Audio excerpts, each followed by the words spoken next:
Hello guys, welcome to mister black biker. எல்லாருக்கும் good morning.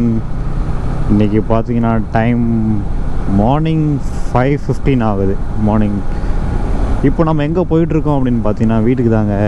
என்னடா இப்போ தான் வந்தால் வீட்டுக்கு போயிட்டுருக்கேன் அப்படின்னு நீங்கள் நினைக்கலாம். அதை பற்றி நம்ம போக போக பேசுவோம். இன்றைக்கி வந்து சென்னை டு நம்ம ஹொசூர் தான் போகிறோம்.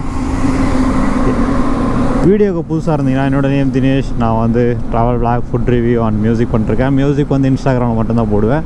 என்னோடய இன்ஸ்டாகிராம் ஐடி நான் கீழே மென்ஷன் பண்ணுறேன், மறக்காமல் ஃபாலோ பண்ணிக்கோங்க. அதே மாதிரி புதுசாக இருந்தீங்கன்னா சப்ஸ்கிரைப் பண்ணிவிட்டு அப்புறம் பாருங்கள். ஓகே, வாங்க நம்ம வீடியோக்குள்ளே போகலாம்.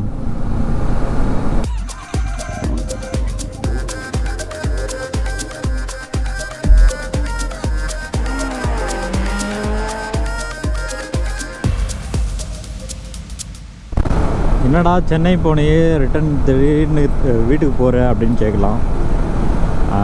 எலெக்ஷன் அதனால் ஓட்டு போட போறியா அப்படிலாம் இல்லை. ஆக்சுவலாக வந்து நான் ஜாபை வந்து வேணான்னு சொல்லிட்டு வந்துட்டேங்க. ஏன்னா நமக்கு செட் ஆகலை. என்ன ரீசன் அப்படின்னு பார்த்தீங்கன்னா டைமிங் தான். ஒரே ப்ராப்ளம், டைமிங் தான்.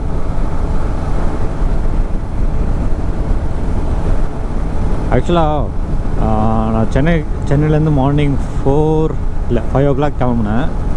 இங்கே கிட்டத்தட்ட பார்த்திங்கன்னா நம்ம ஆம்பூர் தாண்டிட்டோம், வாணியம்பாடி கிட்டே வந்துட்டோம். நான் ஏன் இங்கேருந்து விளாக் எடுக்கிறேன்னா, ஆக்சுவலாக ஒரு சின்ன செட்டிங்ஸ் மாற்றாமல் விட்டுட்டேன். அதனால் வந்து மொத்த வீடியோவும் போயிடுச்சு. ஸோ இப்போ நான் மாற்றிட்டு திரும்ப இங்கேருந்து ஸ்டார்ட் பண்ணியிருக்கேன். சரி, நம்ம இதுக்கு வருவோம். ஆக்சுவலாக நான் வந்து ஜாபு வந்து விட்டுட்டேன். ஏன் அப்படின்னு பார்த்தீங்கன்னா நமக்கு வந்து டைம் செட் ஆகலை. என்ன டைமிங்கெல்லாம் எப்படின்னா, நமக்கு ஒரு 8 hours 10 hours 12 hours அப்படின்னு சொன்னால், ஒரு ஃபிக்ஸ்டாக சொன்னால் பரவாயில்ல. நமக்கு எப்படி இருக்குன்னா, திடீர்னு மார்னிங் 5 o'clock கூப்பிடுவாங்க, நைட் 8 o'clock 10 o'clock வரைக்கும்லாம் போவோம். அந்த மாதிரிலாம் யாருங்க ஒர்க் பண்ணுறது? ஒரு 8 hours தான் இப்போலாம் மேக்ஸிமம் இருக்கணும். இந்த 8 hoursனால் அது ஒரு டைமிங் ஃபிக்ஸ் ஆகிட்டு நம்ம போகிறதா இருந்தால் அது ஒரு கரெக்டாக இருக்கும். அந்த ஒரு டைமிங் நமக்கு செட் ஆகலை, அது ஒரு ப்ராப்ளம். நெக்ஸ்ட்டு என்ன அப்படின்னு பார்த்தீங்கன்னா, சண்டே லீவ் இல்லைங்க. சண்டே லீவ் இல்லை. நம்ம இங்கேருந்து வீட்டிலேருந்து போகும்போதே நான் கேட்டேன். ஆக்சுவலாக வந்து 2 years பிஃபோராக நான் இதே ஒர்க் பண்ணிகிட்டு இருக்கும்போது கூட எனக்கு சண்டே லீவ் கொடுக்கல. அதனால தான் நான் வந்துட்டு இல்லை என்னால் முடியலன்னு சொல்லிட்டு வந்துட்டேன். கண்டினியூவாக பார்த்தீங்கன்னா 2 மாதம் வந்து ஒரு லீவே இல்லாமல் ஒர்க் பண்ணனால என்னால் ரொம்ப முடியல. என்னடா இப்படி ஒர்க் பண்ண வைக்கிறாங்க அப்படின்ற மாதிரி ஆகிடுச்சு. அதனால தான் வந்து நான் வந்துட்டு இப்படி கஷ்டப்பட்டு வேலை செய்யணுமா அப்படின்னு சொல்லி நான் வீட்டுக்கு வந்துட்டேன். அதனால் எனக்கு பிடிக்காமல் இப்போது நான் அதனால் இப்போது அவங்க கூப்பிடும் போதும் நான் சொன்னேன், எனக்கு வந்து சண்டே கண்டிப்பாக லீவ் வேணும், லீவ் இருந்தால் தான் நான் வருவேன் அப்படின்னு சொல்லி சொன்னேன். அப்போவும் பார்த்திங்கன்னா அதெல்லாம் இல்லை, லீவு தான் உனக்கு வா, அதெல்லாம் பிரச்சனை இல்லைன்னு சொல்லி கூப்பிட்டாங்க. பட் போனதுக்கப்புறம் பார்த்திங்கன்னா அகைன் சண்டே திரும்பவும் ஒர்க்கு இருக்குது இந்த ஒரு வாரம், நெக்ஸ்ட்டு ஒரு வாரம் அப்படி இப்படின்னு சொல்லி போயிட்டே இருந்தது. அப்புறம் நமக்கு இல்லை வேலைக்காகாது அப்படின்னு சொல்லிட்டு வந்துட்டேன். அது எப்படிங்க லீவே இல்லாமல், டைமிங்கை வந்து ஒரு ஃபிக்ஸ்டான ஒரு டைமும் இல்லாமல் எவ்வளோ நேரம் தான் செய்கிறது? மனுஷனா இல்லை மிஷினா? நிறைய பேர் இருக்காங்க, பண்ணுறாங்க. பட் எனக்கு அது என்னன்னு தெரியல, அன்கம்ஃபர்டபுளாக ஃபீல் ஆச்சு. ஸோ நான் வந்துட்டு இல்லை எனக்கு செட் ஆகலை அப்படின்னு சொல்லிட்டு வந்துட்டேன். வேறு ஒர்க் பார்த்துருக்கலாம். வேறு ஒர்க்கெல்லாம் பார்த்தா நமக்கு பிடிச்ச ஒர்க்கு, தெரிஞ்ச ஒர்க்காக செஞ்சால் இன்னும் கொஞ்சம் நல்லாயிருக்கும் அப்படின்ட்டு நான் இந்த ஒர்க்கு போனேன். பட் இதை எப்படி ஆகிடுச்சு. வீட்டிலலாம் பார்த்தீங்கன்னா 10 மணி 11 மணிக்கு தூங்கி எழுவேன். இப்போ ஒர்க்குன்ற பேரில் நம்மளை வந்து 6 மணிக்கு ஒர்க் ஆக்சுவலாக ஸ்டார்ட் ஆகிடும். அதனால் வந்து நான் எத்தனை மணிக்கு எழுதணும், 4 மணிக்கு எழுந்து ரெடி ஆகணும். ரெடி ஆகிட்டு எனக்கு ட்ராவல் பார்த்தீங்கன்னா கிட்டத்தட்ட வந்து 40 to 50 minutes கிட்ட ஆகும். குரோம்பேட்லேருந்து நான் வடபழனி போகணும். ஹெவியான டிராஃபிக். மார்னிங் அந்தளவுக்கு எதுவும் இருக்காது, 1/2 hour போயிடலாம். இருந்தாலுமே பார்த்திங்கன்னா நம்ம போயிட்டு நம்ம 6 மணிக்கு ஸ்டார்ட் ஆகுதுன்னா நம்ம வந்து 5:30 மணிக்கெல்லாம் போயிட்டு எல்லாம் லைட்டெல்லாம் ஆன் பண்ணிவிட்டு சிஸ்டம் ஆன் பண்ணி அப்படின்னு சொல்லிட்டு நிறையா ஒர்க்கெல்லாம் இருக்கும். அதெல்லாம் பண்ணுறது ரொம்ப கஷ்டமாக இருந்தது.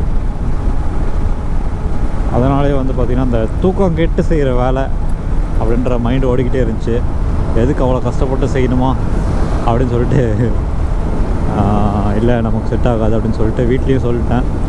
அவங்க வழக்கம் போல் தான், உனக்கு எந்த வேலையும் செட் ஆகாதடா, இன்னும் அது எங்கள் அம்மாலாம் போகும்போதே சொல்லிட்டாங்க, நீ எப்படியும் இன்னும் ஒரு வாரத்தில் திரும்ப வந்துடுவேன், எதுக்கு இவ்வளோ கஷ்டப்பட்டு போயிட்டுருக்கு அப்படின்னு சொன்னாங்க.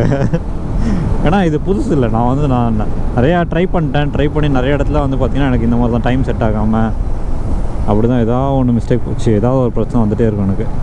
அதனாலே நான் வந்து ரிட்டன் வந்துடுவேன். ஓகே, இது ஒன்றும் பிரச்சனை இல்லை. என்னன்னா இந்த நம்ம ஜாப் விட்ட உடனே பார்த்திங்கன்னா நமக்கு பெனிஃபிட் என்னாச்சுன்னா ஒரு 3 டிஜே ஈவெண்ட் நம்ம கையில் கிடச்சிச்சு. அது என்றைக்கு ரிசைன் பண்ணணும் அன்றைக்கே வந்து 3 ஈவெண்ட் எனக்கு வந்துட்டு அதற்கு டிஜே ஈவெண்ட்டு. ஸோ இதுக்கு மேலே வந்து டிஜே ஈவெண்ட்ஸ், மியூசிக், வ்ளாக், இது 3 தான் நம்ம லைஃப்பில் போய்கிட்டுருக்கோம். இன்னும் ஒரு டைம் கூட நான் வந்துட்டு ஜாபுன்ற பேருக்கு ட்ரை பண்ண மாட்டேன். இன்கம் பார்த்திங்கன்னா எனக்கு டிஜே, மியூசிக் அதிலே போதும்.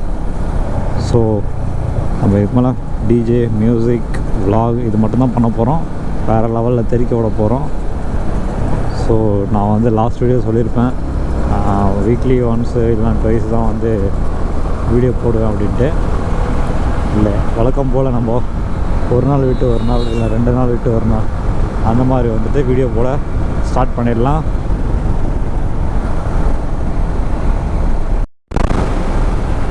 நம்ம செய்கிற வேலை நமக்கு பிடிச்ச மாதிரி செய்யணுங்க.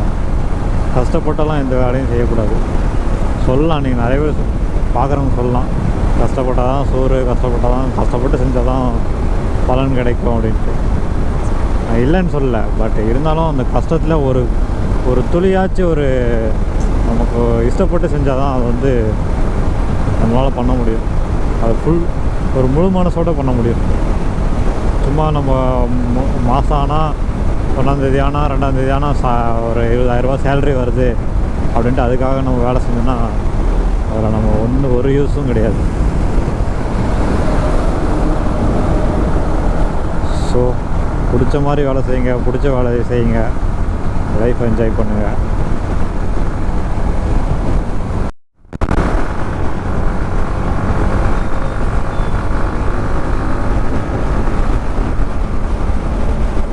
This is happiness. ഇതാണ് എൻ്റെ ഹാപ്പിനെസ്.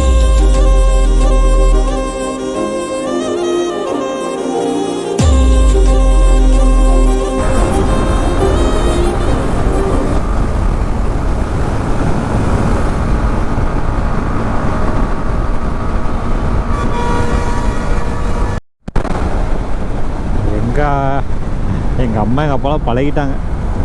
எப்படியும் நான் வந்துடுவேன்னு எங்கள் அம்மா முன்னாடியே சொன்னாங்க. அதே மாதிரி தான் ஆகிட்டுருக்கு. ஆக்சுவலாக இது புதுசு இல்லை, இதுக்கு முன்னாடி இதே மாதிரி தான் சொல்லியிருந்தேன் இல்லையா. அதே மாதிரி சண்டே லீவ் கொடுக்கல. டைமிங் பார்த்திங்கன்னா அப்போ 8:30 போவேன், நைட் 10:30 கொடுவாங்க. கிட்டத்தட்ட பார்த்திங்கன்னா 14 ஹவர்ஸ் ஒர்க் பண்ணேன் முன்னாடியெல்லாம்.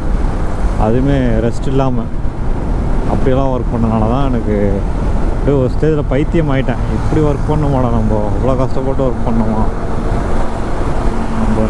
நமக்கு இருக்குது டிஜேலாம் பார்த்திங்கன்னா நான் வந்து கோர்ஸ் பண்ணேன், டிஜே கோர்ஸு. அதுக்கு இந்த கோர்ஸுக்கு மட்டுமே கிட்டத்தட்ட பார்த்திங்கன்னா அந்த கோர்ஸெல்லாம் கம்ப்ளீட் பண்ணி அந்த கிட்டெல்லாம் வாங்க கிட்டத்தட்ட 1.5 லட்ச ரூபா செலவாச்சு. அதெல்லாம் வேஸ்ட்டாக போயிடும் அப்படின்னு சொல்லிட்டு, இல்லை நான் டிஜே பண்ணுறேன் அப்படின்னு சொல்லிட்டு அப்போ அதை விட்டு வந்து டிஜே பண்ண ஆரம்பித்தேன். அப்பப்போ வந்தது, அப்பப்போ இல்லாமல் போச்சு.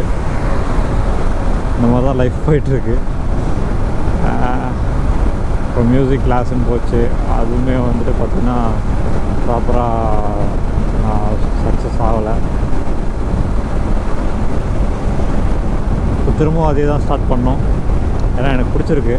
ஸோ அது ஒர்க் பண்ணலாம் அப்படின்னு சொல்லிட்டு மியூசிக், டிஜே, வ்ளாக் இதுதான் பண்ணணும். இதுதான் பண்ண போகிறேன், இதுதான் பண்ணுவேன்.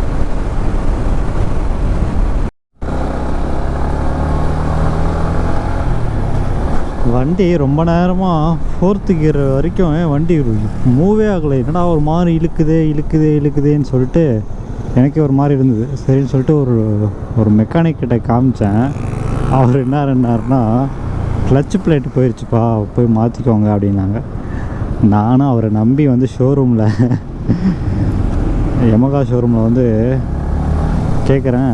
அவங்க என்ன சொல்கிறாங்கன்னா, தம்பி பின்னாடி இல்லை காற்று இல்லை அதனால தான் அப்படின்ட்டாங்க. ஐயோ ஒரே அசிங்கமாக போயிடுச்சு. பின்னாடி வீட்டில் காற்று இல்லாதனால அப்படி ஆயிருக்கு. இதை நம்பி நான் கிளச் பிளேட்டெல்லாம் மாற்றிருந்தேன்னா எனக்கு எவ்வளோ செலவு போயிருக்கு. கிளச் பிளேட்டெல்லாம் நல்லா தான் இருக்குது, வண்டி பிக்கப்பும் நல்லா தான் இருக்குது. இந்த பின்னாடி வீலில் காற்று இல்லை, அதனால தான் இவ்வளோ பிரச்சனையே அப்படின்ட்டாங்க. 5 ரூபாயில் முடிய வேண்டியதை நான் வந்து 1500 பண்ணியிருப்பேன். நல்ல வேலை. நான் எப்போவுமே வந்து ட்ரிப்பு கிளம்புன்னா வந்து ஏர் பிடிச்சிருவேன். ஆனால் என்னன்னு தெரில, இந்த வாட்டி அது எப்படி இறங்குச்சு. ஒருவேளை சென்னையில் போன ரூட்டில் அப்படி அந்த ரூட்டில் போனனால இப்படி ஆகுதோ, இப்படி ஆயிடுச்சோ. ஓகே மக்களே, நம்ம நல்லபடியாக வந்து ஒசூரை வந்து வந்தடைந்து விட்டோம். நல்லபடியாக எந்த பிரச்சனையும் இல்லாமல் ஒசூர் வந்துட்டோம். ஓகே, நம்ம நெக்ஸ்ட் வீடியோவில் பார்க்கலாம். நன்றி மக்களே.